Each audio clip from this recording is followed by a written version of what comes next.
Bueno, oficialmente entonces comenzamos con la clase número 8, que es la clase correspondiente a relieve de América del Sur, una clase que nos había quedado pospuesta. Bueno, no sé si ustedes tienen a mano los mapas, ahora cuando se minimice la captura los podemos presentar. En líneas generales, el Cenozoico en América del Sur tiene características muy similares al Cenozoico en América del Norte. Es decir, las estructuras antiguas en el este, las llanuras en el centro y las cordilleras nuevas en el oeste. Y estas cordilleras nuevas, que en este caso es la cordillera de los Andes, encierran mesetas y altiplanos, al igual que ocurre con el macizo plegado del oeste en América del Norte. Es importante señalar que, al igual que en América del Norte, todo lo que hoy es el territorio de la cordillera de los Andes hace 70 millones de años no existía.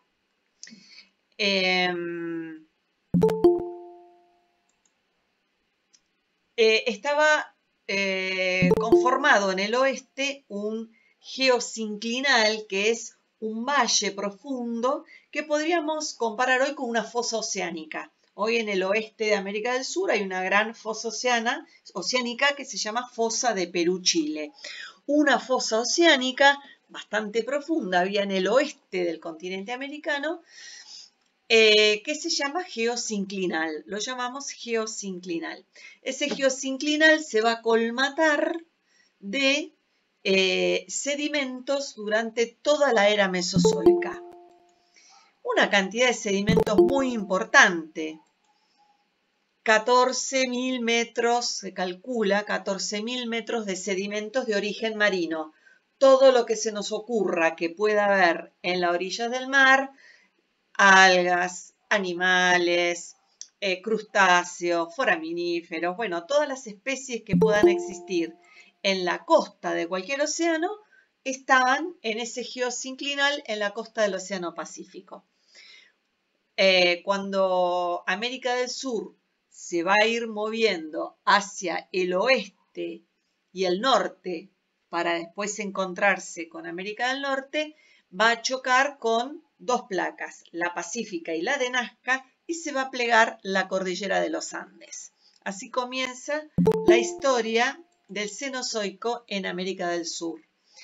Van a ver ustedes que la cordillera de los Andes tiene, es sinusoidal, ¿no? Tiene la forma de una S,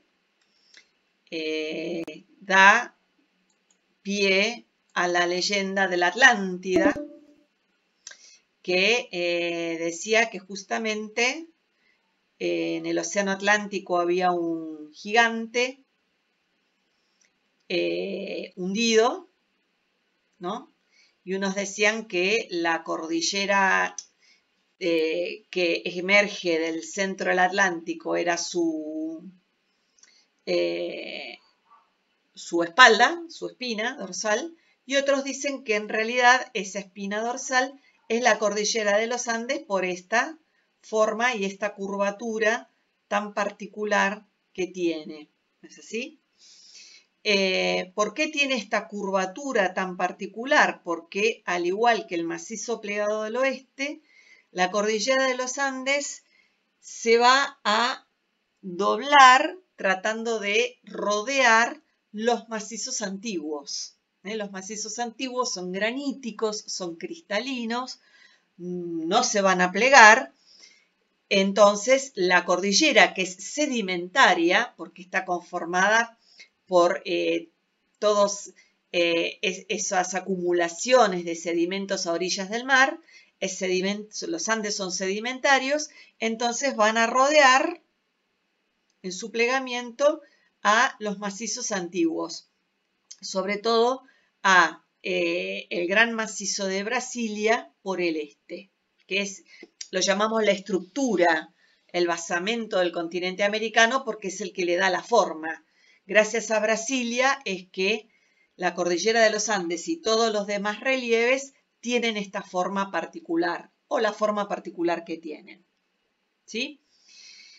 Los Andes nacen en el lago de Valencia o la depresión de Yaritagua o Barquisimeto. Cualquiera de los tres lugares es válido, el que encuentren más fácil, hasta la isla de los Estados. Después el arco del Escotia, las islas Georgias, Hébridas, Sandwich del Sur, van a unir la cordillera de los Andes con la Antártida. En la península antártica, los Andes continúan con el nombre de Antartandes, que eso ya lo sabíamos de antes. Bien. Los Andes son una serie de, están constituidos por una serie de cadenas paralelas entre sí, paralelas al Océano Pacífico, igual que el macizo plegado del oeste. Esto ocurre porque fueron sucesivas etapas de plegamiento desde hace 65 millones de años. Entonces, cada etapa de plegamiento deja una cordillera. Cada plegamiento siempre es perpendicular a la fuerza que lo provoca. Esto es una ley de la tectónica.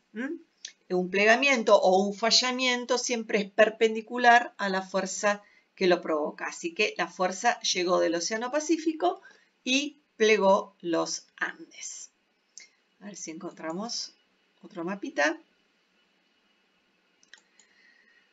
Ahí.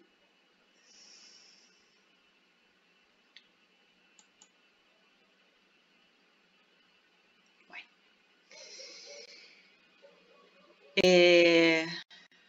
A ver dónde estamos. Bueno. ¿Pudieron ver el mapa de América del Sur? No, de vuelta. Bueno, creo que lo tengo en la ficha. A ver.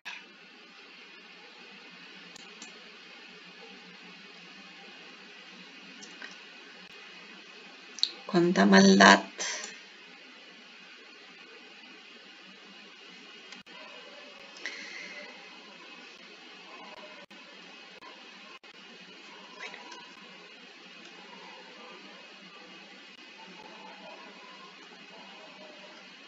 Bueno.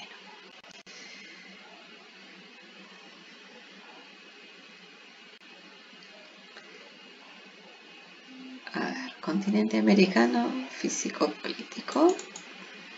Ahí estamos. No. Que me dio error. Después que hice toda la explicación me dio error. Eso es maldad. Acá está. De septentrionales. 1. A ver si ahora lo permite.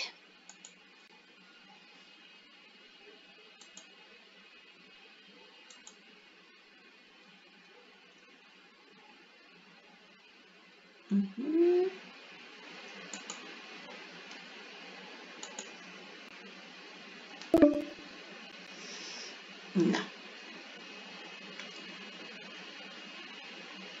A ver ahí.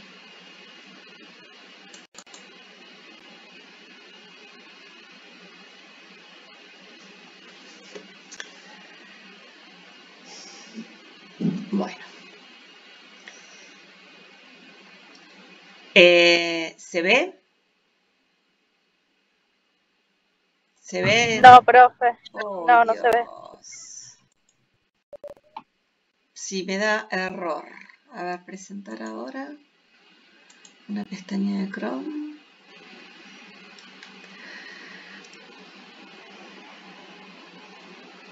No, lo que se me cierra es el Drive. Ay, mi unidad.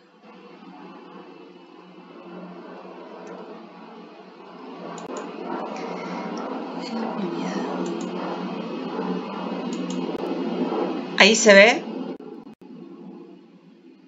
No, profe, todavía no. Ahí está. Ahí está se arrancando. ve. Ahí está arrancando. Sí, sí. ¿Ahí se ve? Sí, ahora sí. Bueno, al fin. Bueno, los Andes se dividen en 3 tramos.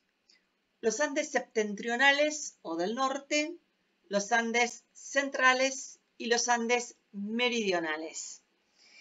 Los Andes septentrionales se extienden desde el lago de Valencia o la depresión de Yaritagua o Barquisimeto en Venezuela hasta el nudo de Pasto como el pasto que comen las vacas, Pasto con T. El lago de Valencia separa a los Andes de la cordillera Caribe, que es paleozoica. Todas estas islas que nosotros vemos en el Caribe, estas islas de Aruba, Curazao, Bonaire, que habíamos visto en las fotos, Isla Margarita, Trinidad y Tobago, son el resultado de la fractura de esta cordillera Caribe con la placa del Mar Caribe, cuando migra a América del Sur y choca con América del Norte y se forma América Central. Entonces, toda esta zona es una zona que es bastante inestable. Es una zona es una costa de fractura, de ruptura. Por eso vemos todas estas islas que son hoy turísticas. Así que el lago de Valencia separa la cordillera Caribe, que está muy, muy fracturada por el choque de placas, de la cordillera de los Andes. En Venezuela existen 2 encadenamientos. Esto no se lo tienen que saber de memoria. Pero lo interesante es que son 2 encadenamientos, la Sierra de Mérida y la Sierra de Perijá, que cierran el lago de Maracaibo y el Golfo de Venezuela, o también llamado Golfo de Maracaibo.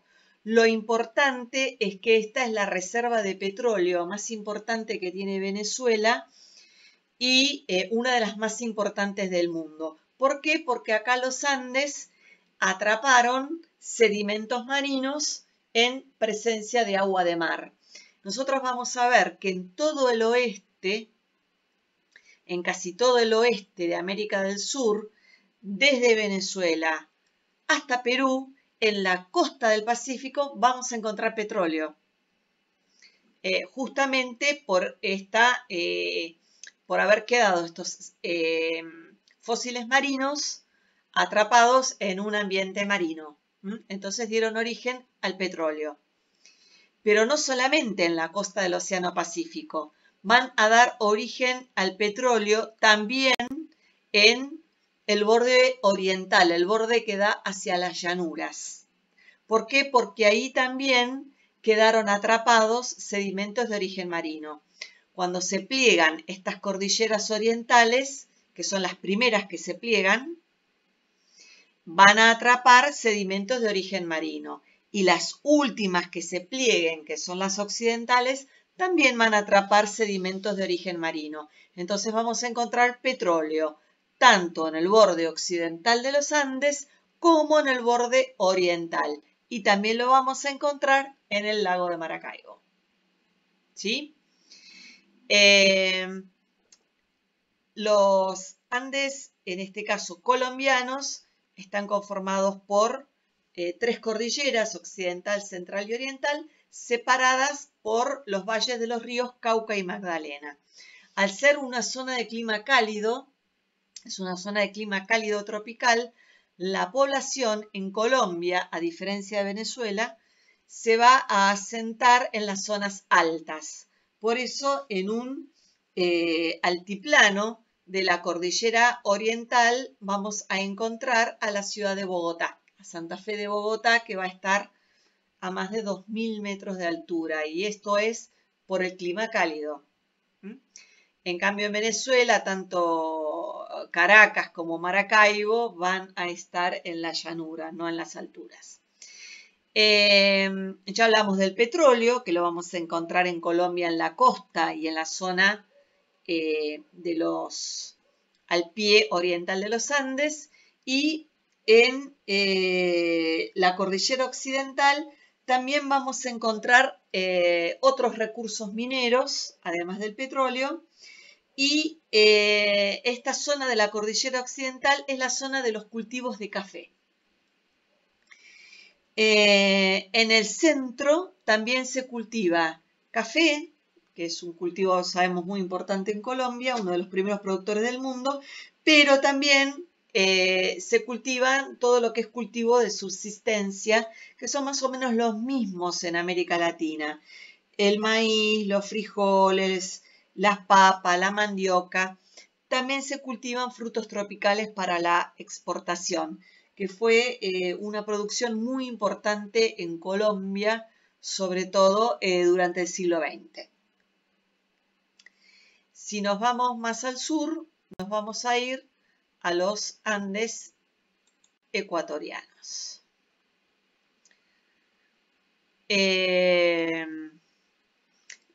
Les voy contando, hasta que encontremos el mapita. Los Andes ecuatorianos están constituidos por dos cadenas, oriental y occidental. Ambas son volcánicas, Ecuador es muy sísmico. Y además, en el centro hay una meseta donde en altura, por el calor que hace en Ecuador, se encuentran las ciudades de Quito y de Cauca, que son dos de las ciudades más importantes que tiene Ecuador. Y al igual que en Colombia, en la costa occidental se va a dar el petróleo y se va a dar también cultivos de café, cacao y banano. El café, el cacao y el banano son tres productos de exportación muy, muy importantes de acá está. ¿Se ve este mapa de los Andes septentrionales? No. No. Bueno, a ver. Vamos a ver. ¿Ahora se ve? Sí, ahora. Sí, bien.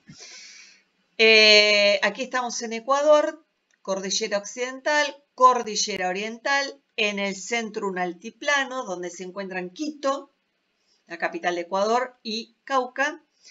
Hay unas serranías que dividen el altiplano ecuatoriano en valles.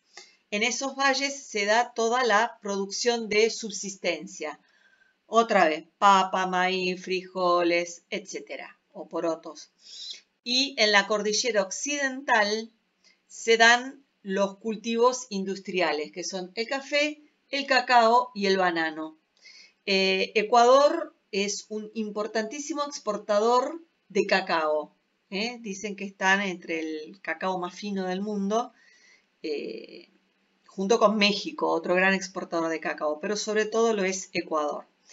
Esta zona del Golfo de Guayaquil es una de las zonas petroleras de Ecuador. La otra zona petrolera de Ecuador está en el este, igual que en Colombia. Del nudo de Pasto al nudo de Loja, entonces los Andes ecuatorianos. Nos vamos a los Andes peruanos en la primera sección, que van del nudo de Loja hasta el Cerro de Pasco. Aquí tenemos tres cordones, el occidental, el central y el oriental. Los tres cordones están divididos por las tres nacientes del Amazonas, el río Marañón, el río Guayagas y el río Ucayali. Los tres nacen en el nudo de Pasco, que es el nudo donde se encuentran estos tres cordones de los Andes peruanos. El nudo de Pasco es el nudo oro hidrográfico más importante de América del Sur, porque allí nacen las tres cabeceras del Amazonas, el Marañón, el Guayagas y el Ucayali, que es el río más extenso y más importante de América y de todo el mundo por la superficie de su cuenca. Además de por su diversidad biológica. ¿Sí? ¿Qué se cultiva? Sigue lo mismo que en Ecuador y sigue lo mismo que en Colombia. En las laderas de la cordillera occidental se dan los cultivos, los comerciales sobre todo, Y en los valles centrales y orientales se dan los cultivos de subsistencia. Hacia el sur se va a dar el cultivo en oasis de riego, porque a medida que vamos hacia el sur, en los Andes peruanos, sobre todo en la costa, el clima se va volviendo más seco.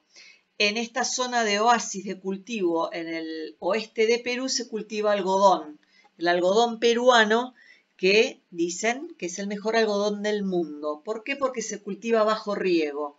Si bien el algodón es un cultivo que se da en toda la zona tropical y subtropical del continente, el peruano sería el mejor porque se cultiva bajo riego y se le da al algodón el agua que necesita. La cordillera oriental, al igual que en Ecuador y que en Colombia, tenemos yacimientos de petróleo, pero también hay yacimientos de petróleo en offshore, es decir, en la costa del lado del mar, en el Océano Pacífico. De los dos lados, atrapado en el este y atrapado en el oeste. En la cabecera del río Ucayali, se llama río Urubamba, en un valle del río Urubamba y en sus peñones que lo circundan, se encuentra la fortaleza de Machu Picchu. Estaríamos por aquí. Bien cubierto de selva. Nosotros vamos a ver que todo el pie oriental de los Andes está cubierto de selva. Es la misma selva que se encuentra al este, pero que va variando con la altitud. Y si nos vamos hacia atrás, vamos a irnos a los Andes centrales.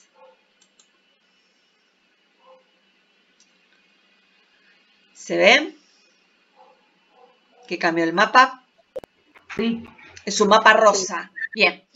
Estos son los Andes centrales que van desde el Cerro de Pasco, en Perú, hasta el Cerro Tres Cruces, en la Argentina, o Paso de San Francisco. Este es el sector más ancho de toda la cordillera de los Andes. Se abre en varios cordones, sobre todo en el sur del Perú, en Bolivia, en el norte de la Argentina y Chile, porque los Andes van a encerrar a un fragmento del antiguo macizo de Brasilia llamado Puna. ¿Sí? La meseta de la Puna, que se extiende desde el sur del Perú, el oeste de Bolivia, noroeste argentino y norte de Chile, en realidad es un conjunto de mesetas porque se hallan separadas por cordones que son volcánicos. Antofalla, Calalaste en la Argentina, Arizaro, son todos cordones volcánicos. Si bien el andino no pudo plegar esta meseta, obviamente, porque es cristalina, sí la fracturó y estas fracturas quedan evidenciadas por cordones volcánicos o por la presencia de volcanes. Estos volcanes también forman parte del límite entre la Argentina y Chile en la región del noroeste, como por ejemplo el Uliayaco, el Socompa, que forman parte del límite. Las aguas de lluvia, cuando lavan las lavas volcánicas o lavan las laderas de los volcanes, van a acumular sales en el fondo de los valles o en las zonas más deprimidas de la Puna y va a formar los salares. El más importante, el más conocido, el salar de Uyuni, en Bolivia. Toda la Puna es una cuenca endorreica. Tenemos dos lagos, el Titicaca y el Popó, que son los más importantes, y los salares y las salinas también forman parte de cuencas endorreicas, es decir, cuencas sin desagüe. Los Andes centrales En general se los divide desde el Cerro del Pasto hasta el nudo de Vilcanota y desde allí hasta el Cerro Tres Cruces. Todo el cordón oriental que atraviesa Bolivia y que ingresa en la Argentina se llama Cordillera Oriental, Cordillera Real, y en la Argentina se va a llamar Sierras Subandinas.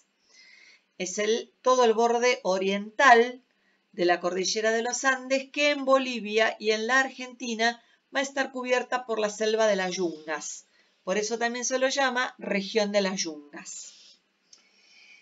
El cordón occidental es un cordón que está menos dividido que el oriental, que forma parte del límite entre Bolivia y Chile, y después, a partir del Cerro Tres Cruces, formará parte del límite entre la Argentina y Chile. ¿Sí? ¿Qué se cultiva? Como la zona es sumamente árida, el clima es árido andino puneño, la agricultura básicamente es de subsistencia, salvo en la región oriental, la región de las Yungas, donde se da una agricultura de tipo comercial. Hay mucha tala de las yungas para el cultivo de soja. Básicamente, tanto en Bolivia como en la Argentina, es muy importante la producción de soja en la zona de las yungas. También la producción de petróleo. Es muy importante la producción de petróleo y gas en Bolivia, en el área de las yungas. Bolivia tiene una realidad muy interesante porque son dos países en uno. Un país lo conforma el Alto, que es la zona de la Puna, la zona de las sierras, la zona de los valles, la zona de altura, que es en realidad la región más pobre de Bolivia porque es la zona de economía de subsistencia. En cambio, la zona oriental, la zona de las yungas, inclusive el borde amazónico de Bolivia, es la región de producción de soja, petróleo y gas. Es la región rica de Bolivia, con capital ahí en Santa Cruz de la Sierra. Los futboleros reconocerán el equipo de fútbol Oriente Petrolero. Y es la zona que origina las tensiones en Bolivia, porque es la zona que tiene el PBI más alto y el que tensiona con la zona de la Puna, con la zona del Alto. Entonces las tensiones políticas que encontramos hoy en Bolivia en realidad obedecen a dos situaciones económicas diferentes.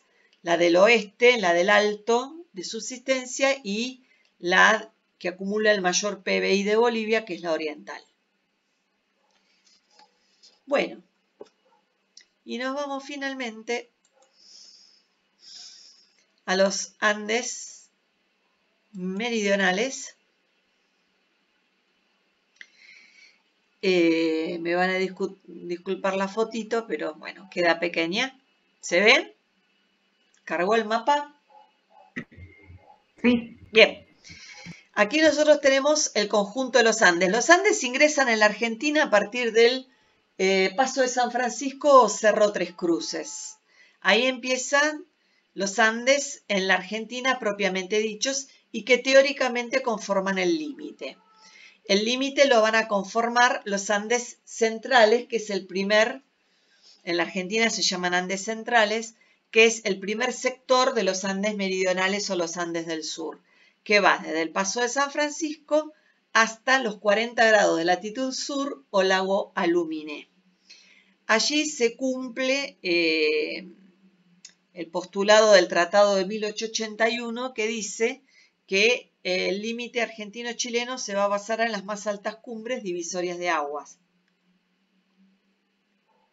Es el sector más alto de toda la cordillera de los Andes y es el sector más alto del continente americano. Por eso a los Andes centrales de la Argentina, los Andes cuyanos, se lo denomina el techo de América por el cerro Aconcagua de 7.000 metros. Ahí tenemos el Aconcagua, el Campanario, el Tupungato, el Mercedario, que son los cerros más altos de América.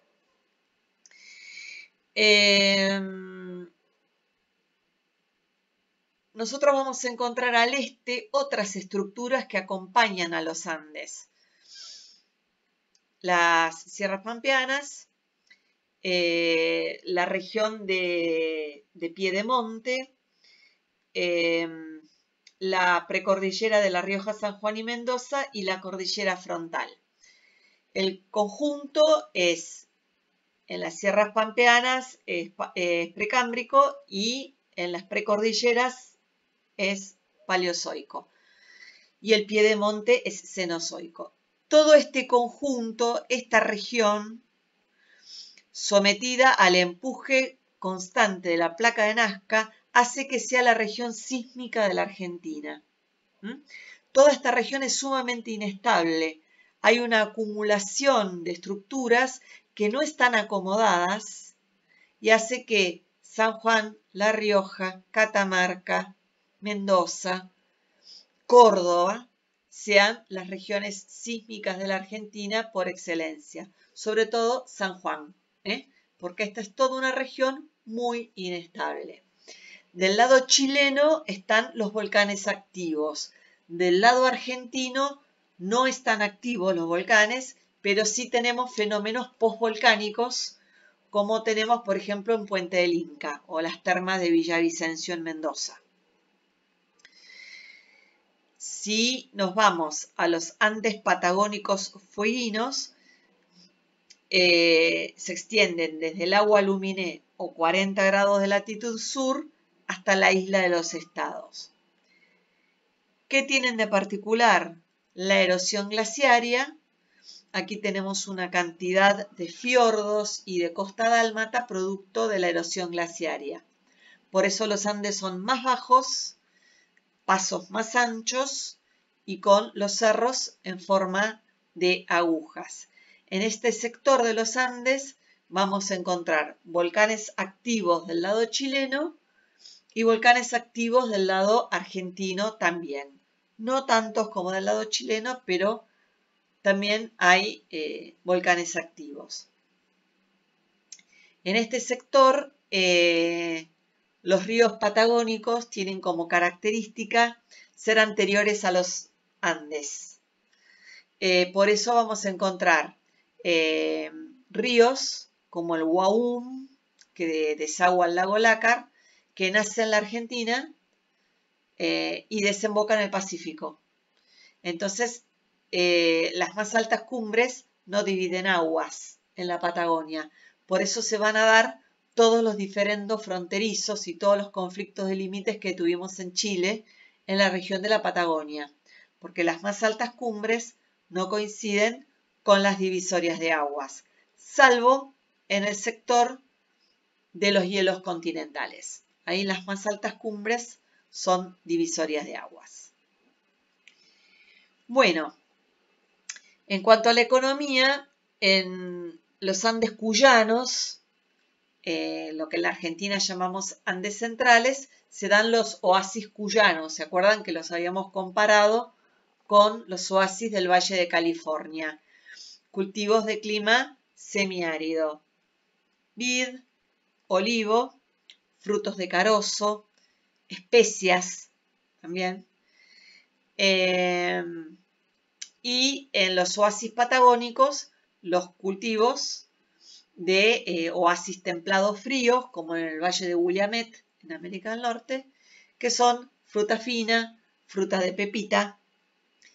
Y también tenemos que señalar del lado argentino los yacimientos de petróleo, que tenemos tanto en Cuyo como en Patagonia.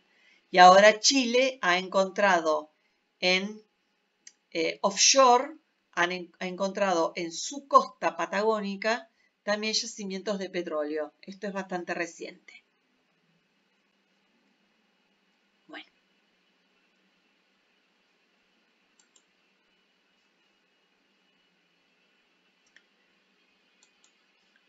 Aquí estamos. A ver si aparece las llanuras. Bueno, es cuestión de encontrar las similitudes. Vamos a ver que en los Andes, en el oeste, vamos a encontrar que en la costa del Pacífico hay explotación de petróleo. Vamos a encontrar que en el borde que da a las llanuras, el borde oriental de los Andes, también hay petróleo, porque son los dos lugares donde quedó encerrada la fauna marina en ambiente marino. En los dos bordes, oriental y occidental de los Andes, vamos a encontrar petróleo. En Bolivia le sumamos importantes yacimientos de gas. Vamos a encontrar que en las laderas hacia el Océano Pacífico, en general, en las laderas occidentales de los Andes se dan los cultivos industriales, los cultivos de exportación. El café, el cacao, las bananas, el algodón. Los oasis cuyanos, los oasis patagónicos, inclusive los oasis chilenos, en todo el borde occidental. Mientras que en el centro de la región, sobre todo en Bolivia, en Ecuador, en Colombia, en Perú, se van a dar los cultivos de subsistencia, que son todos los mismos en América: la papa, el maíz, los frijoles, la mandioca. También vamos a encontrar caña de azúcar. Y en el oriente, además de la explotación de petróleo y gas, sobre la selva avanza la soja. Tanto en Brasil como en Bolivia como en la Argentina, en el oriente de los Andes avanza la soja,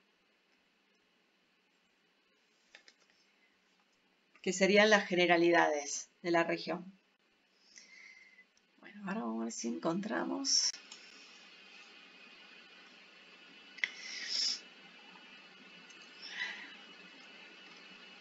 A ver, Classroom. A ver si encontramos la clase número 8. A ver. Región de América del Sur. Bueno. ¿Dónde estabas? No. Téngame paciencia.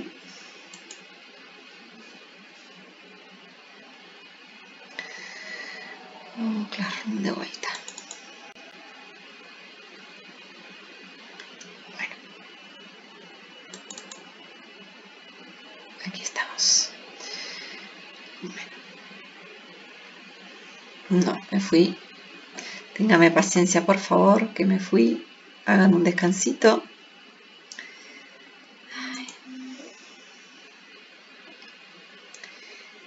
Acá.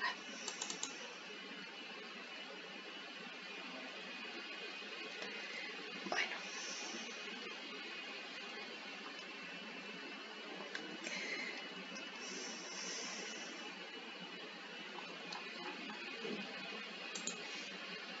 ¿Se parecen?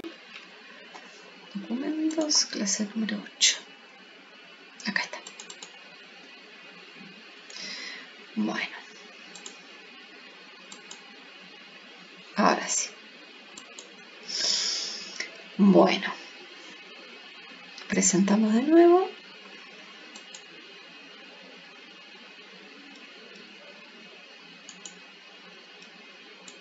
A ver si comparte. ¿Se ve? Sí. Bueno, esto es todo lo que venimos hablando. Así que hay un dato curioso. ¿Qué significa la palabra ande o Andes? ¿Alguien averiguó?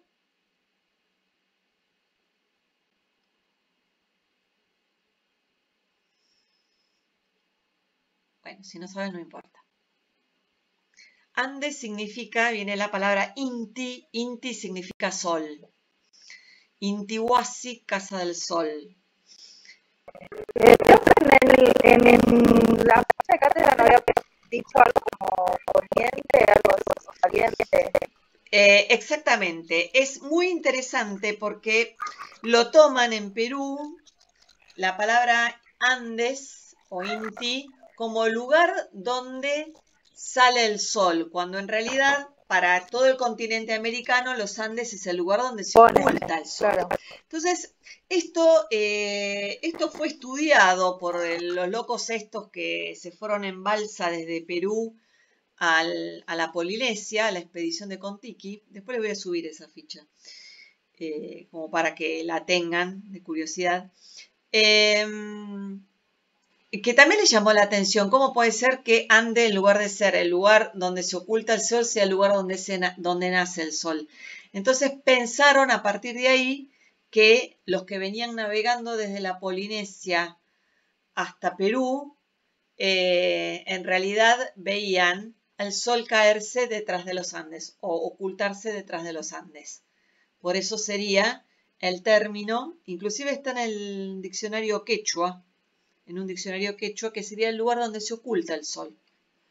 Lugar donde, sí, lugar donde sale el sol y no lugar donde se oculta el sol.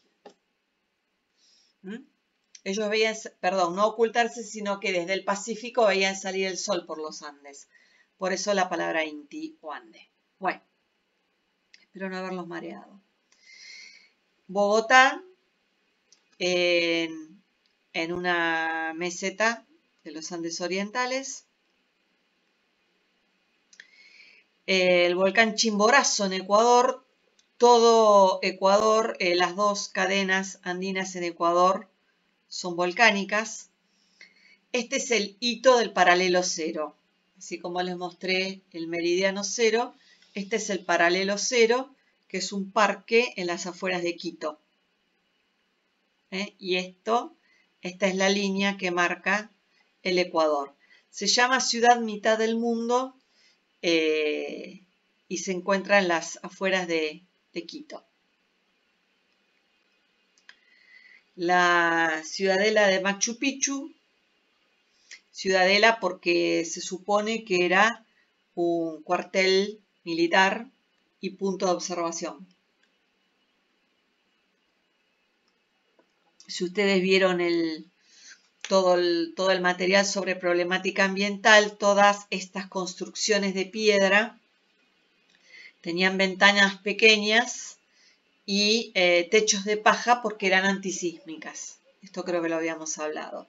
Y las rocas que constituyen las paredes están unidas como en una especie de rasti para darles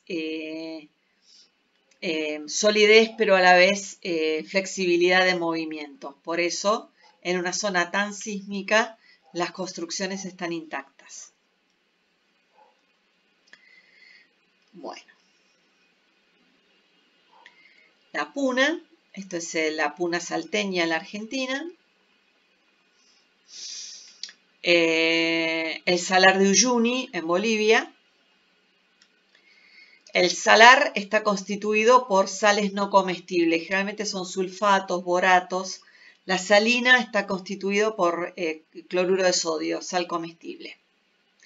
Este es el Paso Socompa en Salta. Esta es otra imagen de la Puna salteña. Este relieve que nosotros vemos es volcánico.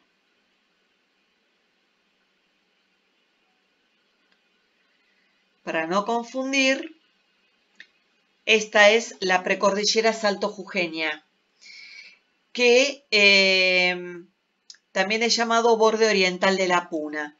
Entre la cordillera oriental, es decir, el área de las Yungas por el este y la Puna por el oeste, está la precordillera Salto Jujeña, que es paleozoica, pero es una precordillera, es muy alta porque los Andes la fracturaron y la ascendieron.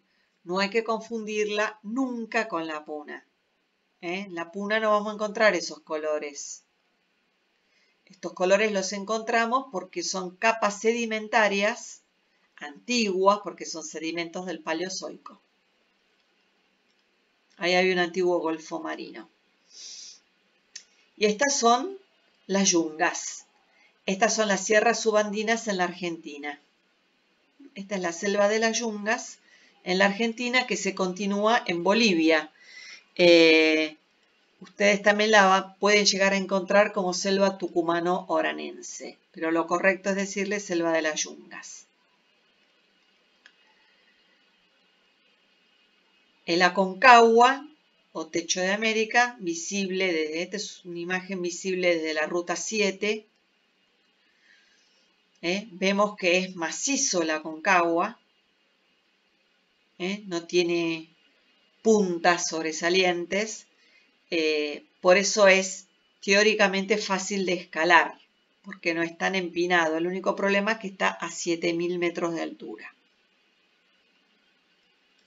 Nosotros no vemos vegetación porque esto está cubierto de nieve durante la mayor parte del año y cuando la nieve se va aparece algún musguito, algún líquen, nada.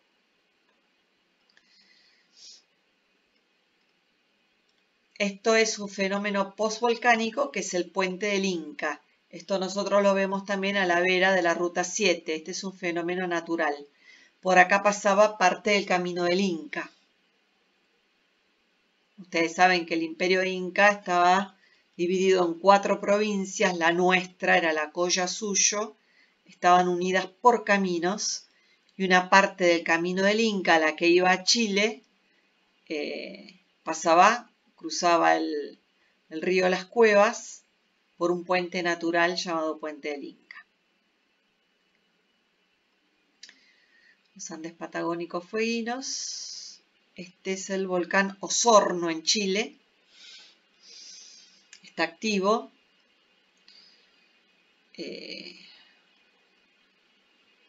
Esta es la hoya del lago Lácar, San Martín de los Andes, que desagua en el Océano Pacífico por el río Huaum. Esto es el Paso Garibaldi. Los Andes fueguinos, a diferencia de toda la cordillera, se extienden de este a oeste o de oeste a este. Para cruzar desde Río Grande a Ushuaia hay que pasar por un tramo de la ruta 3, cruzar los Andes en un paso bastante vertiginoso que se llama Paso Garibaldi. Esta foto está sacada desde la ruta para acceder desde Tolwyn, a orillas del lago Fañano, a Ushuaia. Vamos al Cuartario.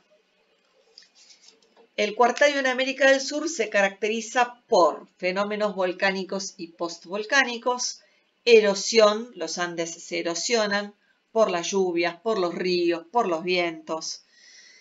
Esa erosión va a rellenar llanuras y cuencas sedimentarias. Y acá hay que aclarar una cosa.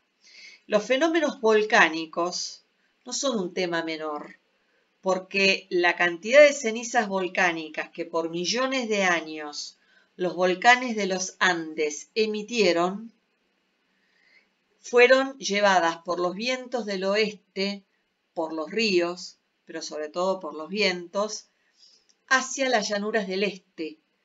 Las llanuras en América fueron rellenadas en gran parte por ceniza volcánica.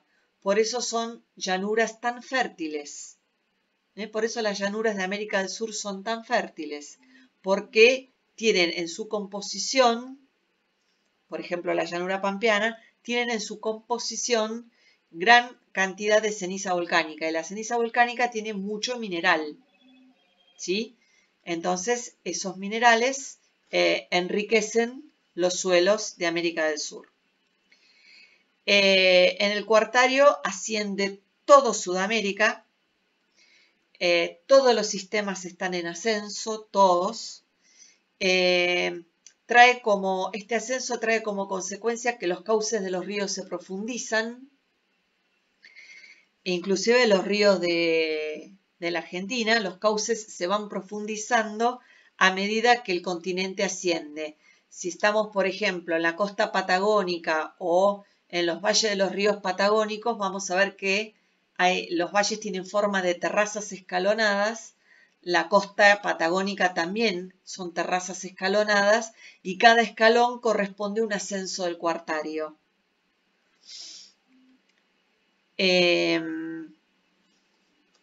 Hay glaciaciones a partir de los 40 grados de latitud sur hacia el sur.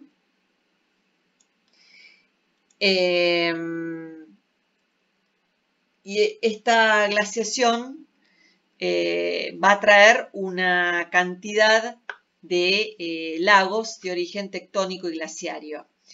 El casquete antártico va a extenderse hasta los 40 grados de latitud sur, más o menos hasta Bahía Blanca, Sierra de la Ventana, Valle del Río Colorado, sur de Mendoza.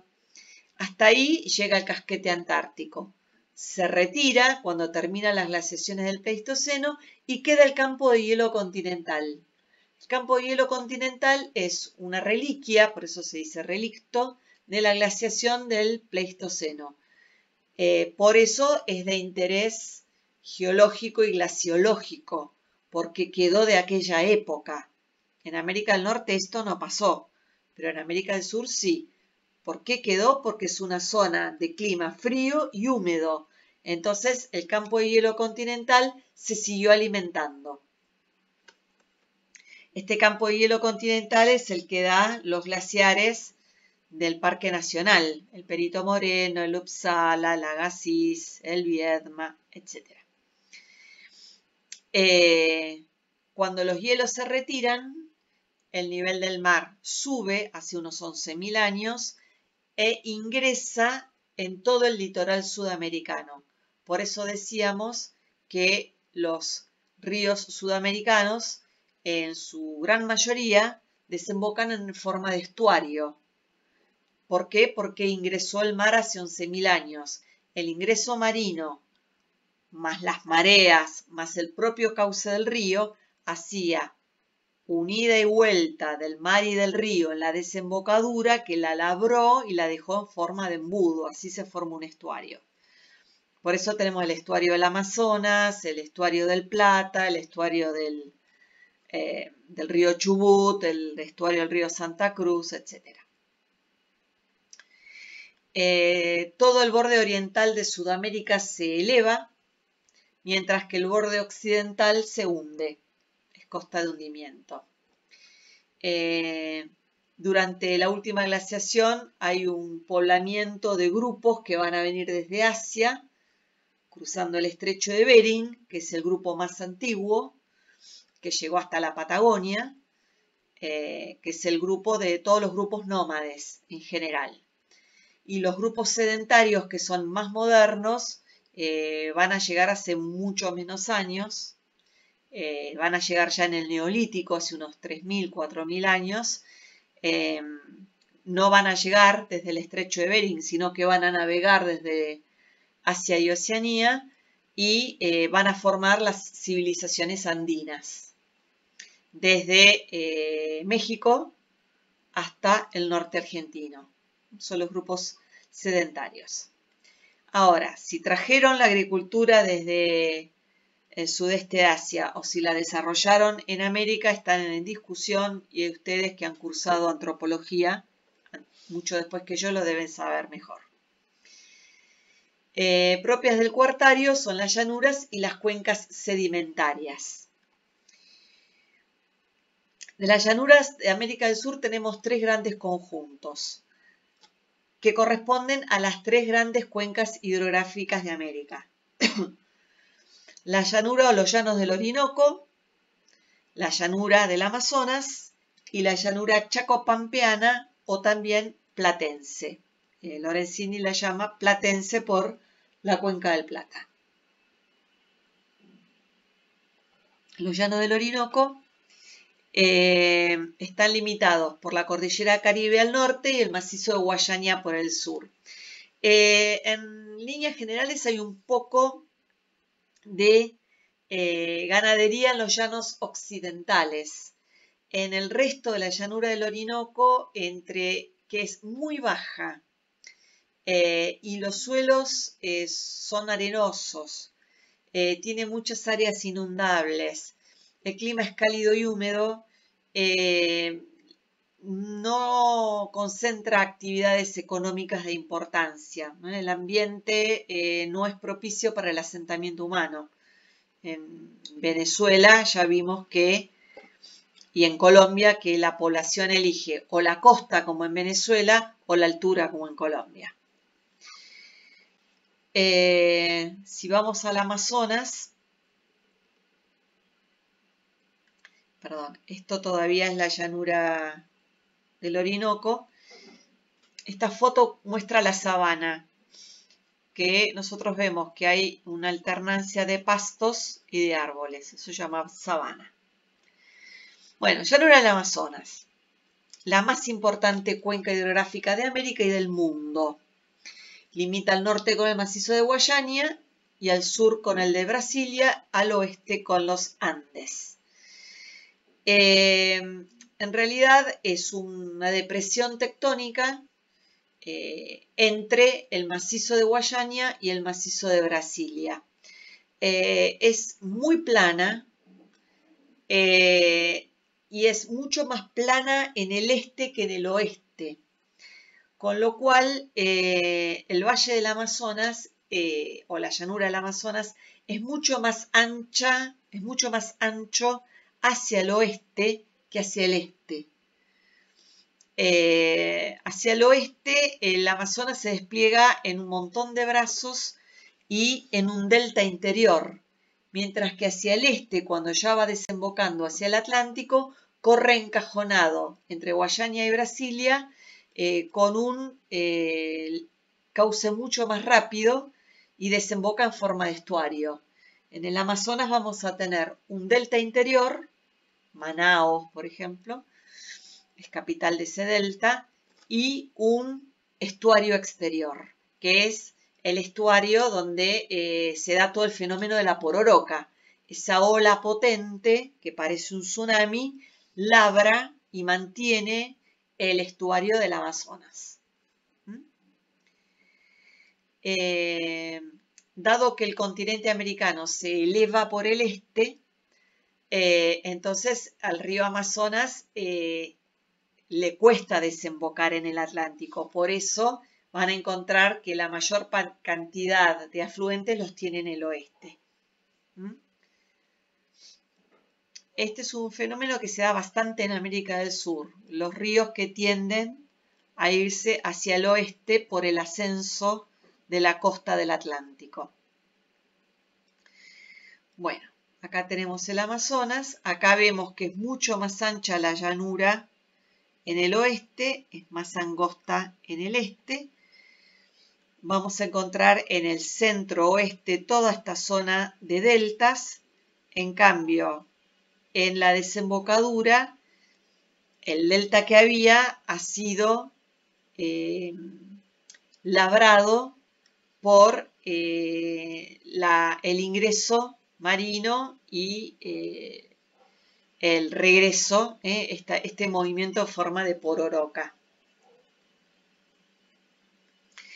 El Amazonas alberga la mayor biodiversidad del mundo.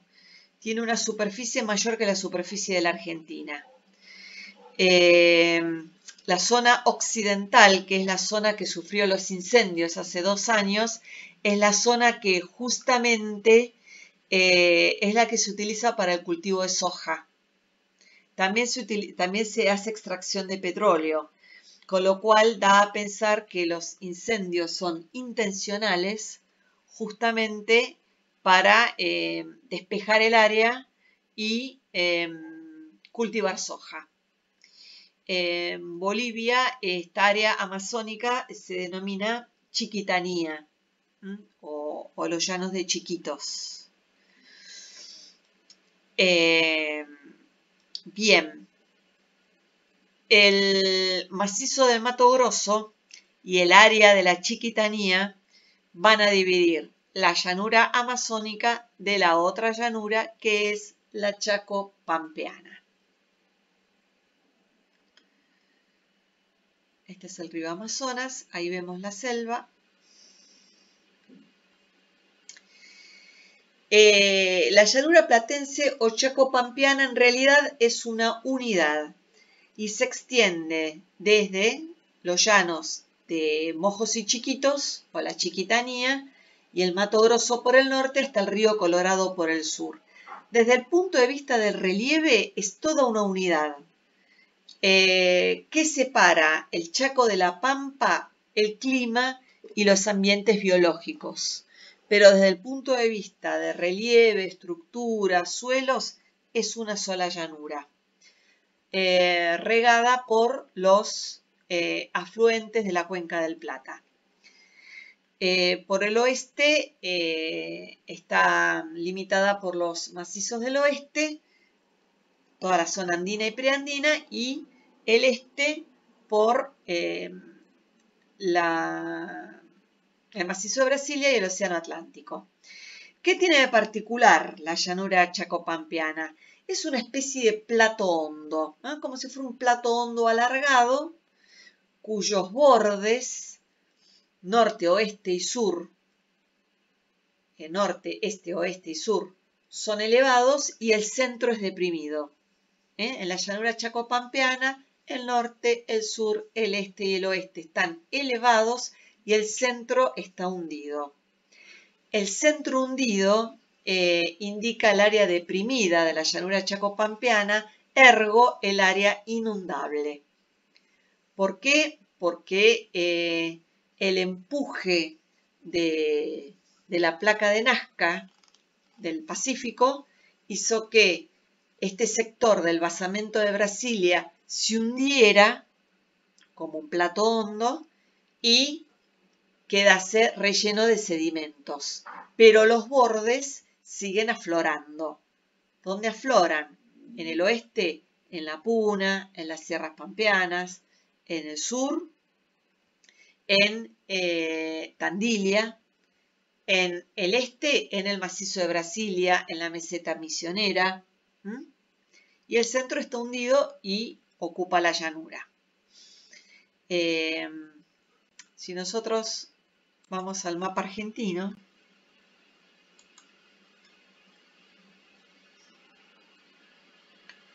me da pudor hablar tanto, pero bueno, pido disculpas.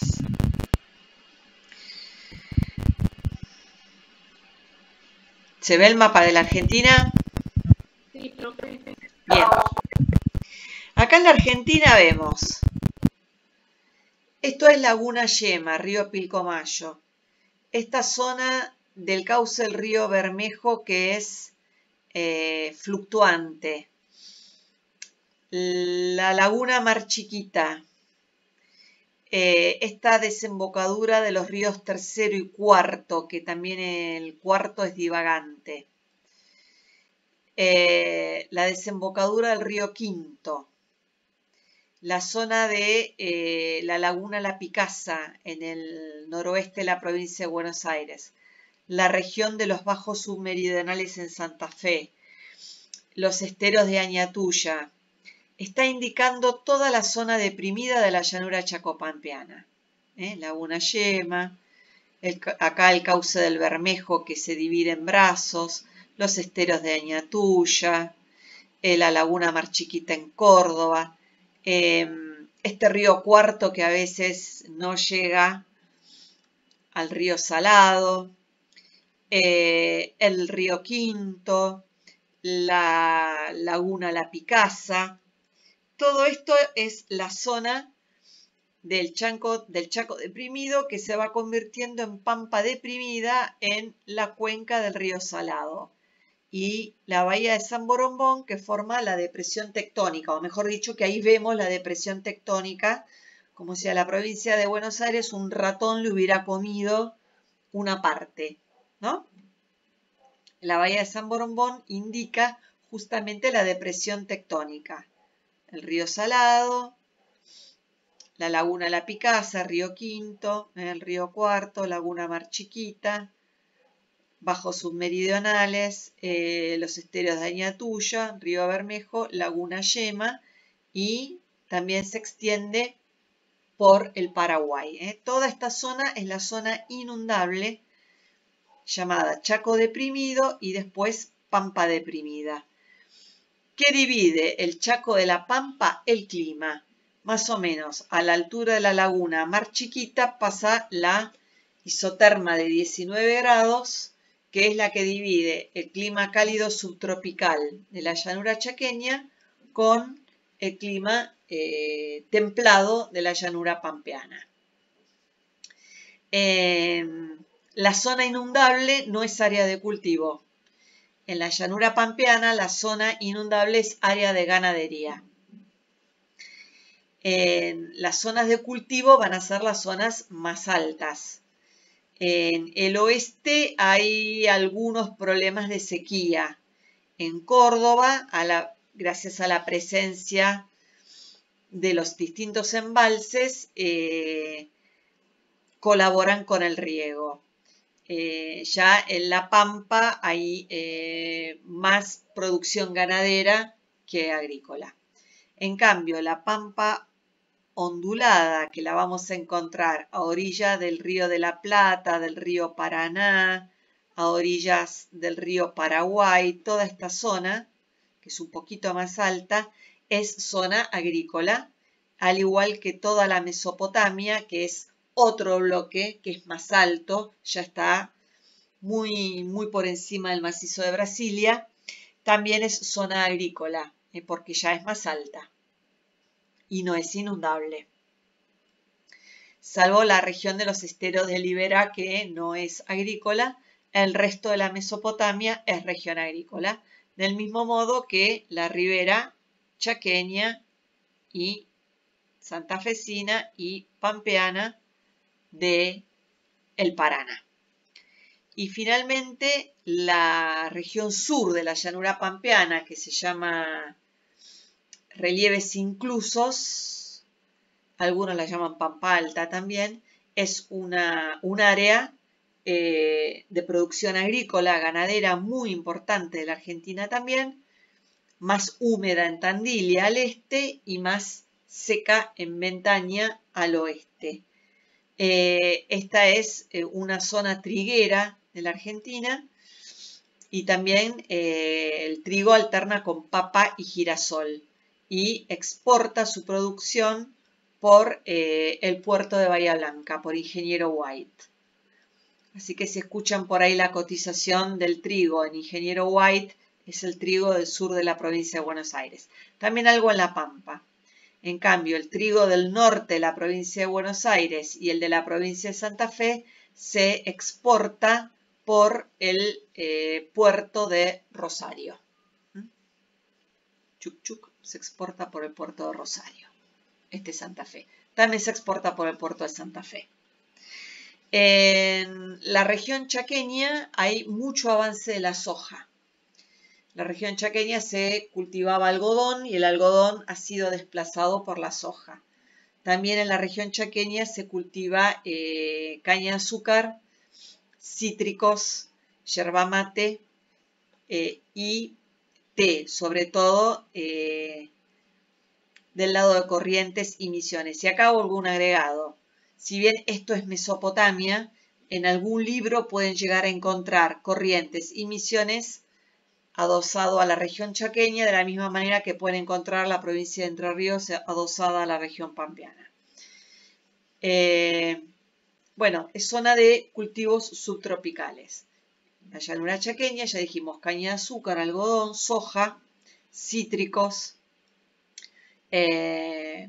hortalizas de primicia también, por eso tenemos tomate todo el año, lechuga todo el año. En la Mesopotamia, acá en Corrientes y Misiones, té y yerba mate, también cítricos. Y en la llanura pampeana es la zona de cereales por excelencia. En el norte, además de trigo, en el norte de la llanura pampeana se cultiva maíz y soja. Y en el sur de la llanura pampeana, trigo y girasol. La cuenca del Salado es ganadera. Todo esto está en la ficha. ¿Qué más les puedo decir de las llanuras de América?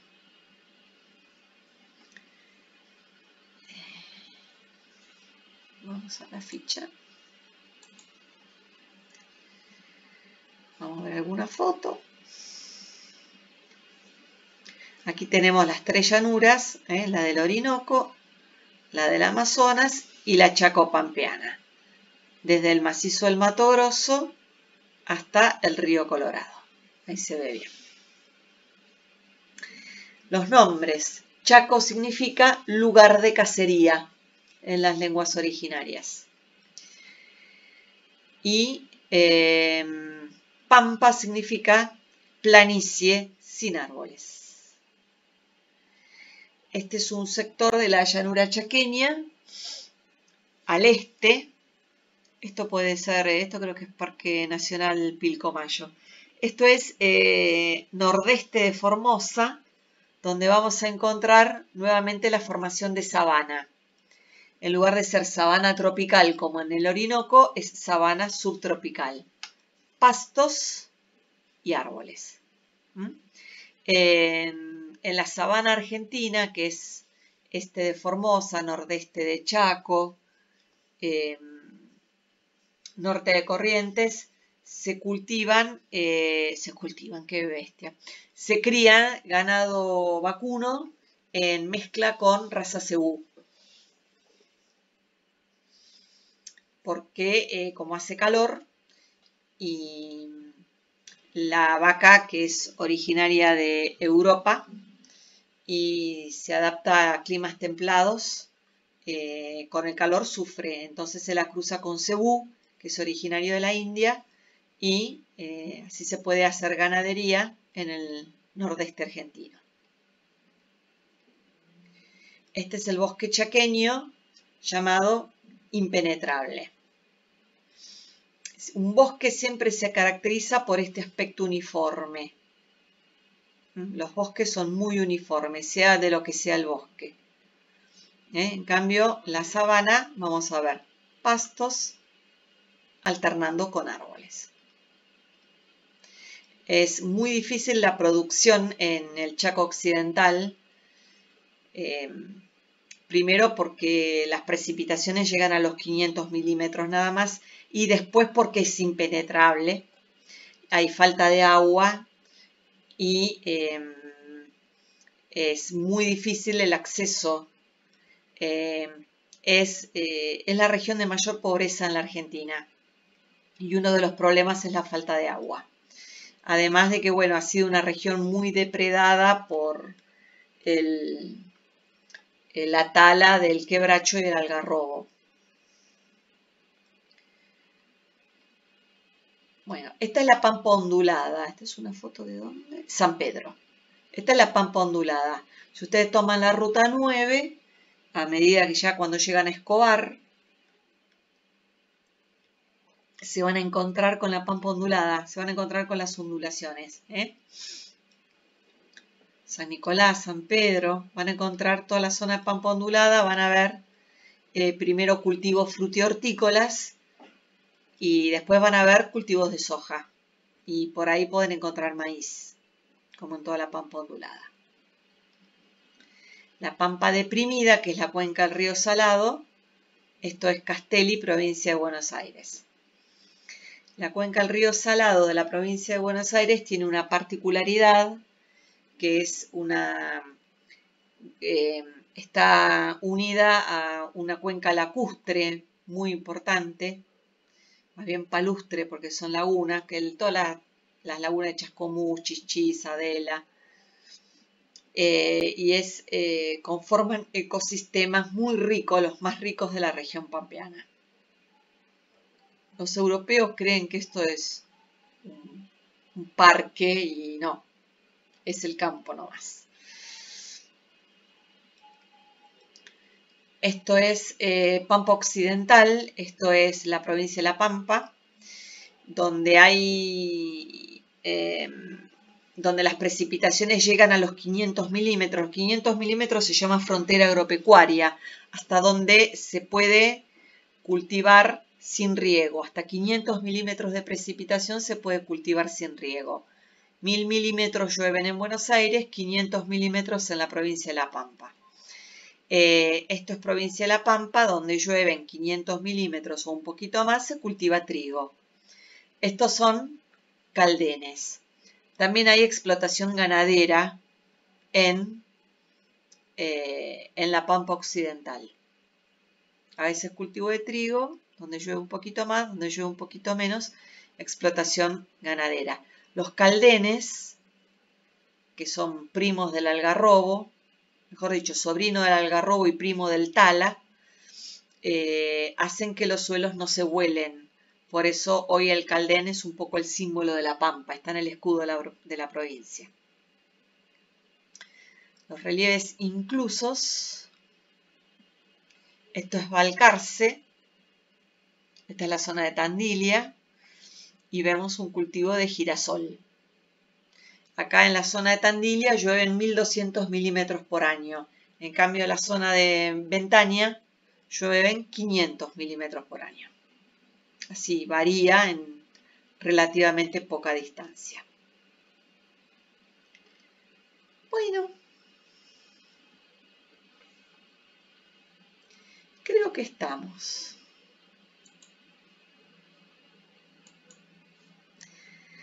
¿Dudas? Sí, profe. Sí. Mi duda es cómo va a ser el final.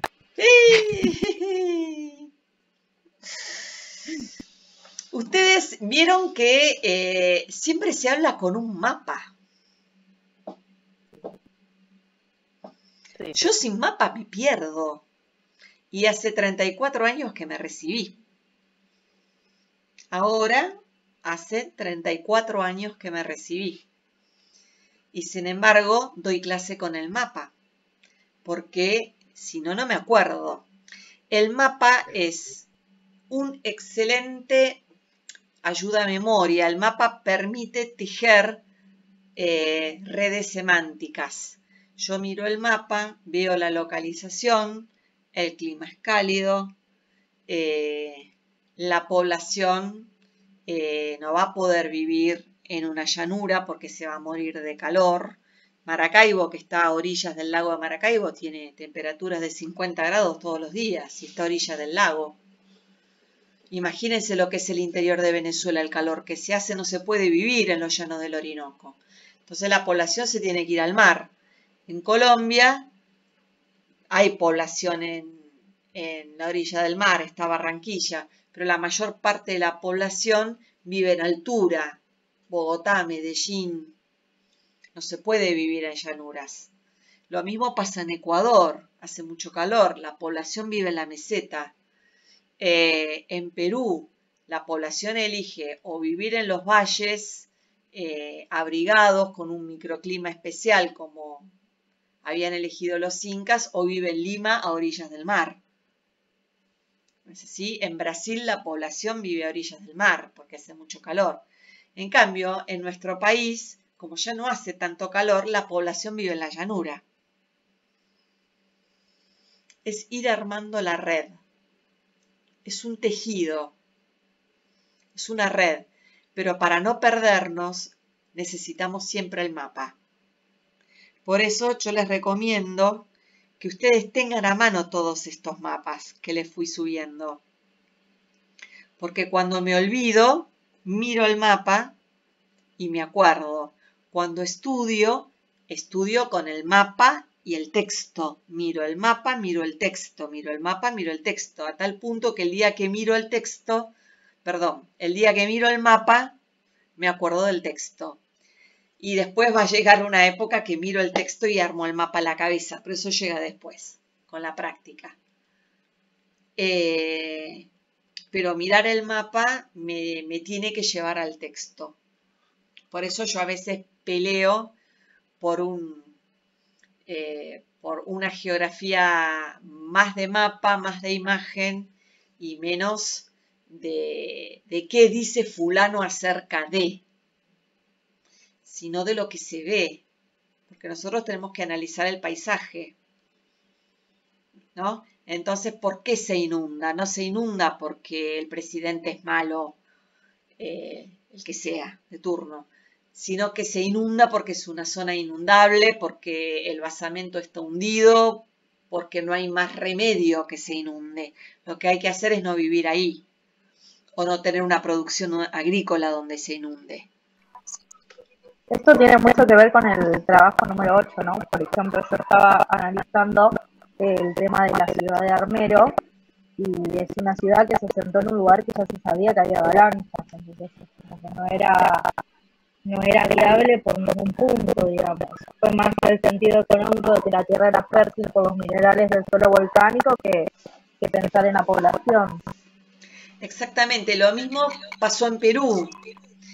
Los incas conocían las regiones más y menos sísmicas.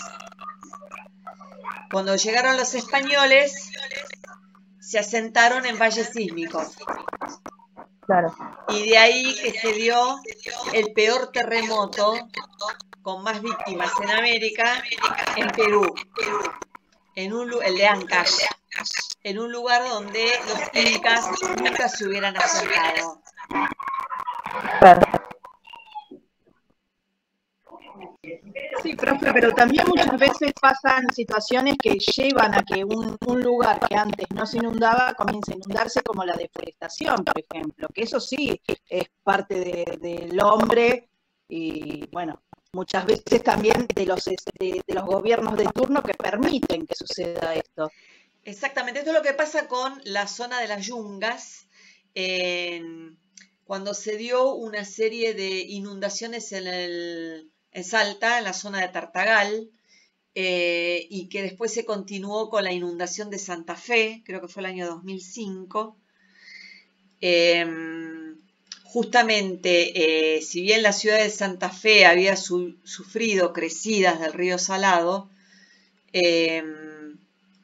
la del 2005 fue la peor de todas porque en la cuenca alta del río Salado, que nace en la región del noroeste, la deforestación que se hizo en la región de las sierras subandinas, en la región de las Yungas, para cultivar soja, la soja tiene el problema de que si solo se cultiva soja, el suelo queda compactado, queda que parece asfalto, entonces no absorbe agua. Y si llega a haber algún exceso hídrico, es decir, llueve por demás, el suelo no puede absorber agua y no hay vegetación que amortigüe el agua. Entonces se producen las inundaciones, que es lo que decía Rosana. Esto pasa, entonces cuando les digo, se tala la selva porque avanza la soja, tanto en el Amazonas, con la Chiquitanía, en las Yungas, obviamente va a quedar vulnerable a otras problemáticas ambientales.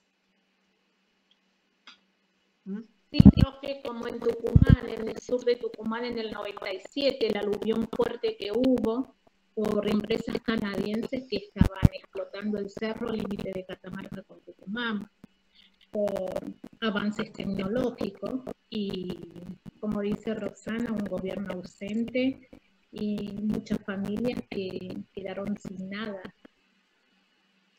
Lo que sucede es que cuesta mucho, y esto lo habíamos hablado creo que para Mundial, cuesta mucho cuando la corporación empresaria y la corporación política van de la mano. Es muy difícil que la política regule a la empresa, que en realidad es lo que tiene que hacer la política. El Estado tiene que regular la empresa, no solamente poniéndole impuestos, sino básicamente evitando el daño ambiental. Esta es una función del Estado que en Latinoamérica, inclusive en Estados Unidos, hemos visto que muchas veces no cumple. ¿Sí? Entonces, y es un poco lo que pasa con todas las actividades económicas, porque lo mismo pasa con la minería, con todo. En realidad existen formas de explotación agropecuaria que sean sustentables. La soja por sí misma, si se hace una rotación con soja, con maíz, con ganadería y se deja descansar el campo, en sí no es dañina. El problema lo da cuando pretendemos que un campo dé 2 o 3 cosechas de soja por año. ¿Esto tiene que ver también con el tiempo económico y el tiempo ecológico? Por supuesto. Claro. Generalmente el pool de siembra, lo que se llaman los pool de siembra, que generalmente alquilan 20.000 hectáreas, 25.000 hectáreas, generalmente en la Argentina es en la región chaqueña. Digamos, no toman en cuenta la cuestión ecológica. Son 2, son 3 cosechas de soja, porque bueno, son varios millones de dólares, son muchos millones de dólares. Pero quien a veces es dueño de una chacra no hace ese trabajo porque se queda sin campo y lo sabe. Entonces, quien es dueño de 300 hectáreas o 500 hectáreas, que es la región pampeana es un pequeño productor, habitualmente hace rotación de soja con maíz, con ganadería, justamente para que el campo esté ocupado un poco más de la mitad del año, unos 9 meses al año, y sea productivo todo el año. Por eso se hace rotación. Un campo, por ejemplo, de 300 hectáreas, no está ocupado todo el campo todo el año, sino siempre hay una parte del campo que descansa, porque si el campo no descansa, no produce, se produce daño. Una mala práctica. Lo mismo ocurre, en otros años les pasaba un caso que se llama Chaco Seco, en la región occidental de la llanura chaqueña y de la llanura pampeana. Esto lo hemos visto en Córdoba y en San Luis, también en Santiago, que muchas veces talan el monte para hacer leña. Esto creo que había pasado en Córdoba y en San Luis. Este año talan el monte para hacer leña, o peor, lo queman. Y para después hacer ganadería. El problema es que en esas zonas semiáridas el monte preserva el suelo. Entonces, una vez que el monte es talado o es quemado, se hace una desertización. Aparece un estrato arbustivo que no sirve para nada, que lastima a los animales, lo queman también, se produce más erosión. Entonces resulta que para tener 10 animales van a necesitar 100 hectáreas, porque no hay pasto. Y había una propuesta de recuperación de suelos que había hecho el INTA a través de un experimento que se había hecho en Texas, en Estados Unidos, de preservación del monte y de cultivo de un pasto que crece muy bien debajo del monte. Entonces resulta que ya con 3 hectáreas se podía alimentar un animal. Es decir, la productividad había subido 3 veces, conservando el ambiente. Esto que el desarrollo sustentable es antieconómico es una falacia, porque si nosotros matamos el recurso se termina la economía.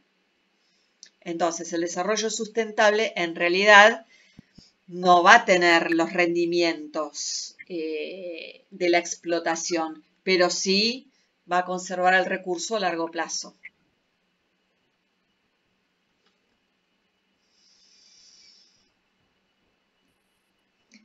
Bueno, ¿alguna pregunta más? Ustedes para el final tienen que tener los mapas de clima, mapas de relieve. Arranquen con una región, elijan una región. A ver, ¿qué quieren elegir? América del Norte, bueno, voy a elegir escudo canádico. Arranco por escudo canádico. No, voy a elegir una de América del Sur. Voy a arrancar por la llanura chacopampeana. Van a tener a mano, a ver, el mapa de estructura, el mapa de climas, el mapa de biomas, los mapas económicos pueden tener a mano. Les recomiendo, háganse un cuadro que diga región, localización, relieve, clima, bioma, actividades económicas. pero en ese cuadro pongan 3 palabras. Escudo canádico, localización, nordeste de América del Norte. Relieve, macizo cristalino precámbrico. Tipo de clima, frío polar en el norte, frío continental en el sur. Bioma, tundra en el norte, taiga en el sur. Actividades económicas, focalizadas en el sur por el clima, cultivo de trigo, minería. Petróleo, hierro, carbón, zinc, uranio. Así se hace un cuadro. Una vez que terminen el cuadro, se van a acordar de todo. Pero háganlo con las distintas regiones. ¿Han hecho cuadros a lo largo de estos 4 años? Yo sí, profe. No lo hagan para cumplir, no lo hagan para mí. Háganlo para ustedes. Aprendan a hacer cuadros. Si quieren, háganse... Yo me hacía unos cuadros grandes en afiche y lo tenía pegado... lo tenía doblado en mi cuarto, pero como yo estudiaba en la cocina de mi casa, después lo pegaba en la cocina, los azulejos de la cocina.